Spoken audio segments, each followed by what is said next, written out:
Let's talk about today's market opening, because that's when this all becomes real for most people. The market opens.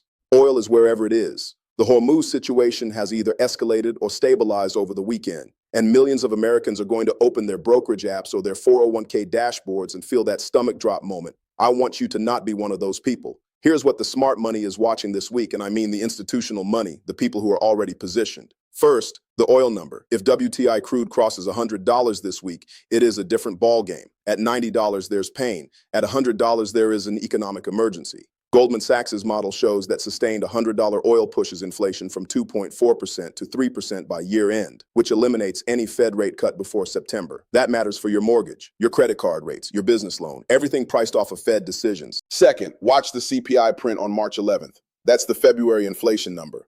It is landing right in the middle of a war-driven oil spike and a shocking jobs miss. If it comes in hot, above 3%, the market will price out any hope of rate cuts and Treasury yields will spike again.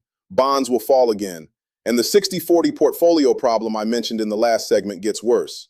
Third, watch whether the Strait of Hormuz insurance situation gets resolved. Marine insurers canceling war risk coverage is not just a shipping story, it is an embargo by contract. If commercial tankers cannot sail, the oil price is not a market story anymore. It's a supply emergency. Here's the framework that institutional investors are using right now. Defense and energy stocks are outperforming. Consumer discretionary is getting crushed as the energy tax of $90 oil squeezes household budgets. Gold and commodities are the diversifiers that are actually working.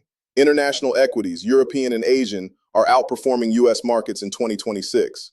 Domestic U.S. investors have increased their own foreign equity exposure by 25% over the past year. That shift has already started. The question is whether you are aware of it.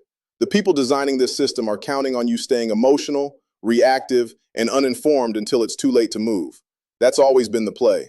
You just watched 10 minutes of evidence that the roaring economy narrative was not just wrong. It was contradicted by its own data on the same week it was delivered. That means you know something now. Use it. Go in the comments and drop your single biggest financial concern right now.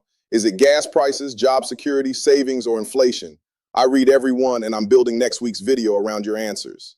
If this video gave you something real, not a prediction, but today's actual numbers explained clearly, hit subscribe and turn on notifications right now.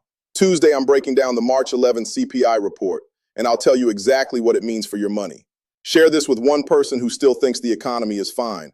The most powerful thing you can do right now is make sure people around you are not blindsided.